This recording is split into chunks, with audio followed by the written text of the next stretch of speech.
Ladies and gentlemen, have you ever looked in the mirror and felt as though you were staring at a well-crafted character rather than a human being? You recognize the reflection. The curve of the jaw, the color of the eyes, the familiar tilt of the head. And yet, there is a profound, chilling disconnect. Softly, with a touch of melancholy, it is as if you are observing a stranger who has simply borrowed your skin for the day. You see, in our hyper-connected modern landscape, we have become master architects of our own facades. Firmly, we have been conditioned to curate our lives like an exhibition, carefully selecting which traits are marketable and which emotions are acceptable for public consumption. Wistfully reflecting, we bait a version of ourselves that is polished, productive, and palatable. But in this relentless pursuit of the perfect image, we often accidentally evict the resident soul. Deep and authoritative. This eerie sensation is more than just a passing mood, really. It is a form of depersonalization that stems from a life lived for others, measured. We navigate our careers, our social circles, and even our private relationships as if we are hitting marks on a script we didn't write. Slightly weary, yet steady. We say the things we are expected to say and chase the goals we are told to desire. Introspective and slow-paced. If your life has become a grand stage, we must pause to ask a difficult question, right? If you're out there performing the role of you for the world, who is actually living in the wings? Softly, with a lingering pause. Who is the person that exists when the house lights go down and the audience finally leaves? Pensive and somber. The tragedy of the modern condition is that many of us have achieved the perfect life, only to find that we aren't actually inside it to enjoy it. Whispering with a hollow tone. We have the external markers of success, yet we feel like ghosts haunting our own hallways. There is a specific psychological reason why your life can look so full on paper, while feeling utterly hollow in practice. Calmly and invitingly. Stay with me, because we are about to reveal the hidden mechanics of this void, and why your perfect life feels so hauntingly empty. Ladies and gentlemen, consider the weight of a reflection. You see, in social psychology, there is a concept known as the looking glass self. Slowly. It suggests that our identity is not shaped by who we actually are, but by who we think others perceive us to be. Measured. We have become a society that lives in a house of mirrors, deeply. Every choice we make is filtered through an invisible audience, leading us to outsource our sense of self to the social mirror. Inquisitive. We don't ask, is this fulfilling? No, we ask, how does this look? Directly. This is the birth of the aesthetic trap. Earnestly. We have become master architects of lifestyles that are designed to be looked at, rather than lived in. Reflective. We curate our homes for the background of a video, or meals for the perfection of a photograph, and our personalities for the approval of an algorithm. But there is a heavy psychological cost to this performance, right? Softly. The more energy you spend perfecting the image, the less energy you have to inhabit the reality. Poignant. You are essentially building a museum of your own achievements, but you have become nothing more than the night watchman, walking the halls alone. This is the quiet desperation that Henry David Thoreau spoke of. Low and deep. It is a persistent, low-level agitation, a feeling that you are a spectator in your own skin. You have the external markers of success, the career, the relationships, the status. Slowly, on paper, your life is a masterpiece. Softly, yet there is a hollow ache that follows you into the quiet moments of the night. You feel like a ghost haunting your own hallways because you have spent years serving the social mirror, while your true internal self has been starving for genuine presence. We have reached a bizarre paradox of the human condition. Directly, we are more connected to the world than ever before, yet we are profoundly disconnected from our own pulse. Measured, we have followed the blueprint of success to the letter, checking every box and meeting every expectation. Profound. So, ladies and gentlemen, we must ask the most uncomfortable question of all. How did we lose our way so completely, despite doing everything right? Whispering, why does the life you were told would bring you happiness feel like a cage you designed yourself? To find the answer, we have to look at what we sacrificed just to keep that mirror polished. Calm, thoughtful.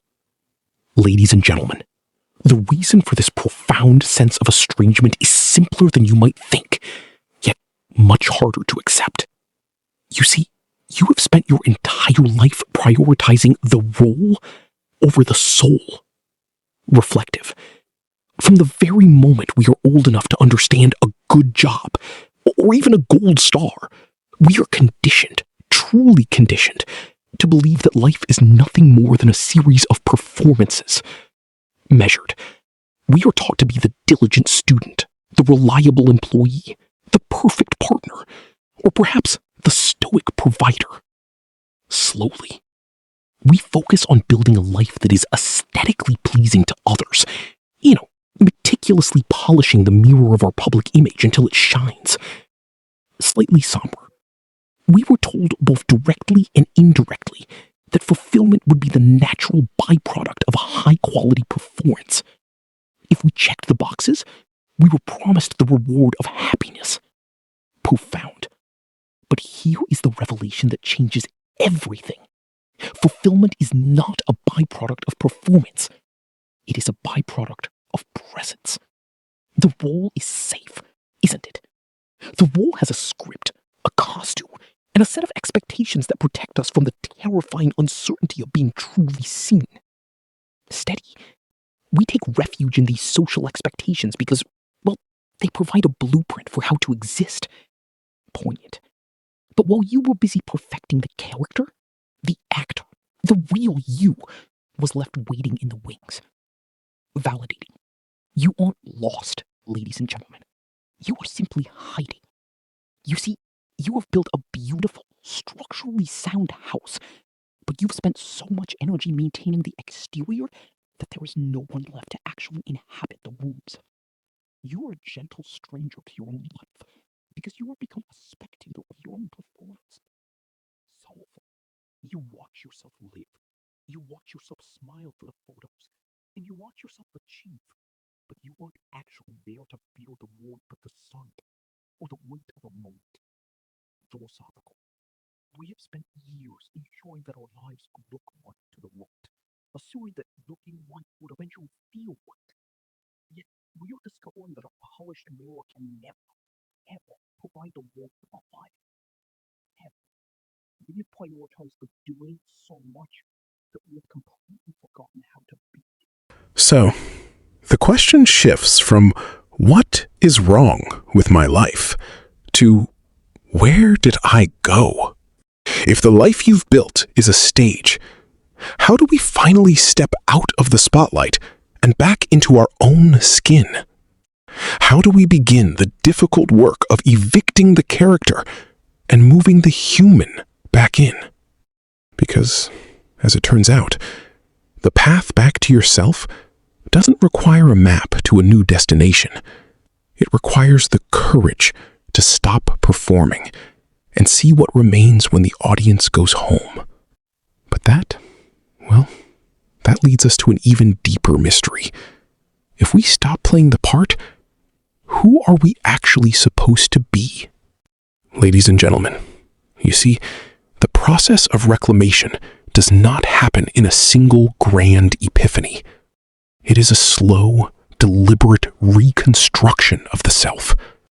We call this the sovereignty protocol, a series of psychological shifts designed to help you stop being an extra in your own movie and start occupying the very center of your existence once again. The first step in this protocol is what we call, the authenticity audit. I want you to look back at your commitments from the past week. Look at every meeting, every social engagement, and every task you performed. Now, ask yourself a question that requires brutal honesty. Which of these were driven by status, and which were driven by the soul? Status, you see, is the desire to maintain a certain image, to please an audience, or to fulfill a role that doesn't actually fit you. Gently. The soul, however, is what makes you feel alive, curious, and grounded.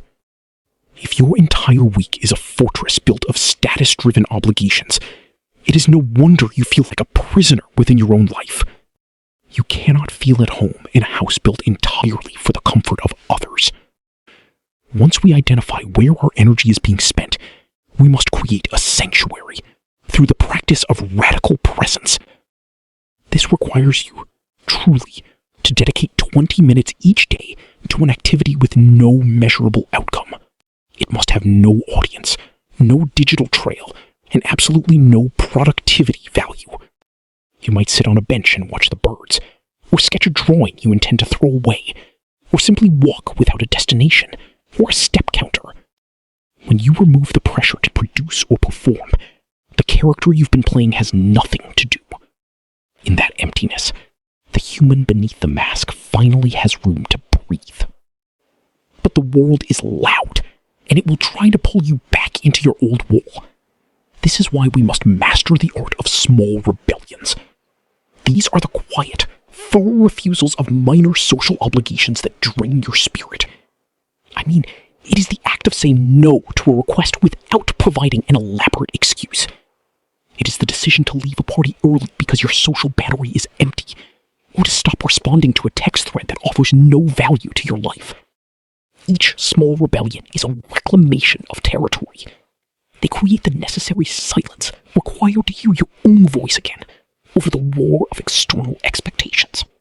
By practicing these steps, you begin to feel the weight of your own agency returning. You realize that you are not a passenger in your life, but the architect. Slightly mysterious, yet as you begin to dismantle the stage and move back into your own skin, you will notice a shift in the atmosphere. Thoughtful. The people around you who have become comfortable with the performer version of you, they may not recognize the person who is taking their place. Quietly intense, it leads us to a daunting realization. Reclaiming your life often means changing the world's perception of who you are. Lingering. But what happens when the life you've built begins to crack under the pressure of your new honesty? Softly, with gravitas. The cracks in your old life, they aren't signs of failure, you see. They are actually the entry points where the light of your true self finally begins to leak through. Ladies and gentlemen, returning to yourself is rarely a grand cinematic moment of revelation.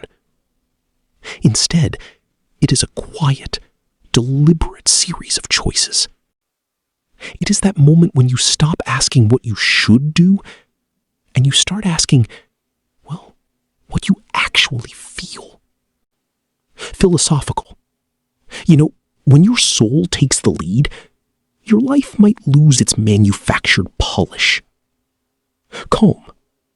You might miss a social obligation simply because your spirit genuinely needed rest. Weighty. You might even speak a truth that makes the whole room go silent. Profound. But in exchange for that lost perfection, you gain something infinitely more valuable. Warmly. You gain the ability to actually inhabit your own existence. A life that is felt is one where the air tastes sharper, where your joy belongs entirely to you, and where even your sadness has a texture of honesty, rather than the hollow weight of a performance. That stranger you've been avoiding in the mirror, they're not an enemy to be feared. No, they are a friend who has been waiting patiently for you to just stop pretending. Firmly, yet kind. By dismantling the stage you've built for others, you aren't becoming someone new. You are coming home to the person you were before the world told you who you were supposed to be. This journey, well, it begins with a small rebellion. It is one act, however minor, where you choose your internal truth over an external expectation. Perhaps it's simply saying no to a favor you don't have the energy for, or finally pursuing a hobby that others might find useless, but makes your heart beat faster. I invite you to share your journey with us. Please comment below with one small rebellion that you will commit to this week. Ladies and gentlemen, it is time to stop performing and start existing. Subscribe to Mindscapes Explored for more deep explorations into the human psyche.